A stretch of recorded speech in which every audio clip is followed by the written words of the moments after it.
Sweet and sour chilli chicken খুব সহজভাবে কম ইনগ্রিডিয়েন্টস দিয়ে টেস্টিং সল্ট ছাড়া ঘরের উপকরণ দিয়ে খুব সহজভাবে যদি পারফেক্ট একটা চিলি চিকেন তৈরি করা যায় তাহলে কেন আমরা রেস্টুরেন্টে খাবো। আসসালামু আলাইকুম, ওয়েলকাম টু মাই চ্যানেল। আজকে একটা খুবই সিম্পলভাবে কিন্তু খুবই মজাদার একটা sweet and sour chilli chicken তৈরি করে দেখ। ব্রয়লার মুরগি নিয়েছি, সেটাকে আমি ছোটো ছোটো পিস করে নিয়েছি। আপনারা চাইলে হাড়সহ যে কোনো মাংস নিতে পারেন। লবণ পানিতে ধুয়ে নিয়েছি।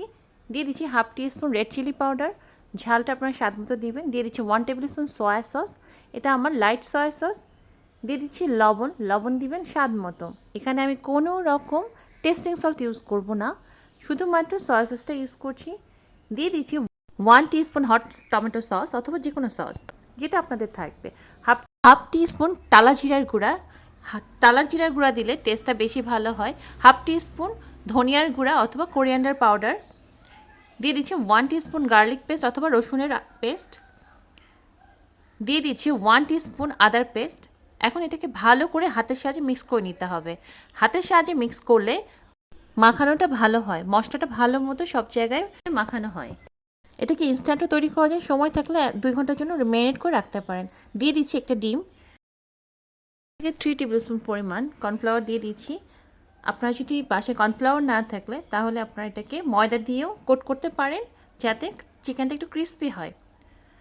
আমি এখানে অ্যাডিশনাল ময়দাও ইউজ করেছি 2 থেকে 3 টিস্পুন পরিমাণ। যতক্ষণ না এটা একটা মাখা মাখা ভাব আছে ততক্ষণ আমি এখানে ময়দা অ্যাড করতে থাকবো। ভালো করে এটাকে চামচের সাহায্যে আমি মিক্স করে নিচ্ছি। আপনারা চাইলে হাতের সাহায্যে মিক্স করতে পারেন।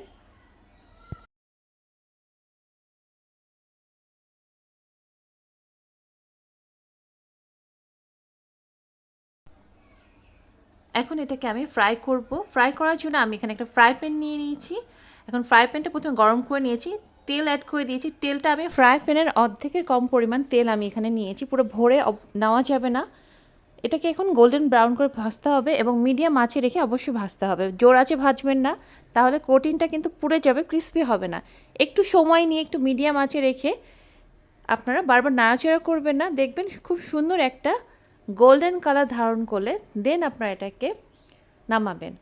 এক পাশ হয়ে গেলে দেন অপর পাশটা উল্টিয়ে দিবেন। এভাবে করে এটাকে একটু সময় নিয়ে ভাজতে হবে, তাহলে আপনাদের চিকেনটা বাইরে থেকে ক্রিস্পি এবং ভিতর থেকে বেশ জুসি হবে। তো দেখুন আমার চিকেনটা কিন্তু অলমোস্ট এক পাশ হয়ে গিয়েছে। দেন আমি উল্টে দিচ্ছি। এক পাশ হয়ে গেলে দেন আপনি আরেক পাশ উল্টে দিবেন। বেশি নাড়াচাড়া করলে চিকেনের কোটেনটা কিন্তু খুলে যাবে। আমি কিন্তু চিকেনটা বেশি ডুবো তেলে ভাজিনি। দুপাশে গোল্ডেন ব্রাউন হয়ে গেলে চিকেনটা তুলে নিতে হবে। চিকেনটাকে একটা টিস্যু পেপার উপর নিয়েছি যাতে এক্সেস টিস্যু পেপার শুষে নেয়। এখন আমি এখানে নিয়েছি 7-8টা পেঁয়াজ, যেটাকে আমি একটু কিভাবে কাটছি একটু ফলো করেন। আমি এটাকে একটা পেঁয়াজকে 4 টুকরা করছি। দেশি পেঁয়াজ নিয়েছি, দেশি পেঁয়াজ একটু ছোট হয়। তো দেখুন আমি এটাকে এখন প্রত্যেকটা কোয়াকে খুলে নিচ্ছি।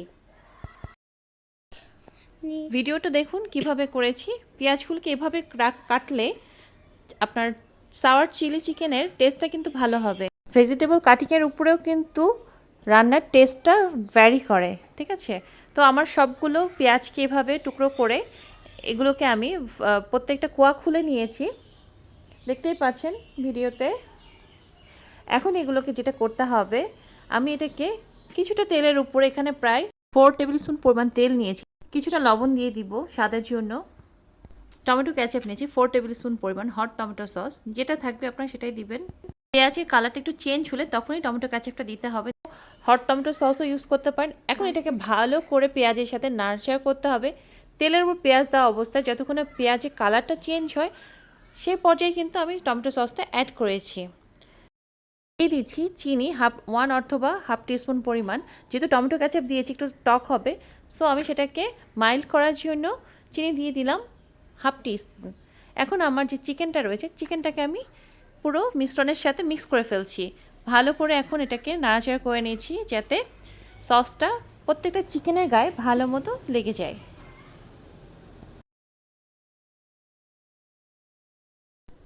দিয়ে দিচ্ছি কাঁচামরিচ, 6-7টা কাঁচামরিচ দিয়ে দিবেন এই পর্যায়ে। এবং এই কাজটা কিন্তু আমি হাই হিটে রেখে করেছি,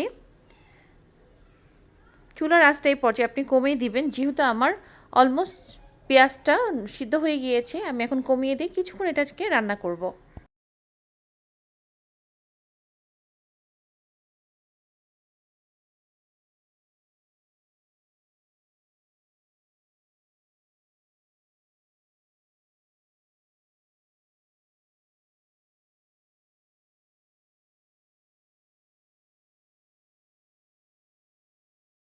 কমিয়ে দিয়ে এটাকে আমি 10 মিনিটের জন্য একটু রান্না করে নিব।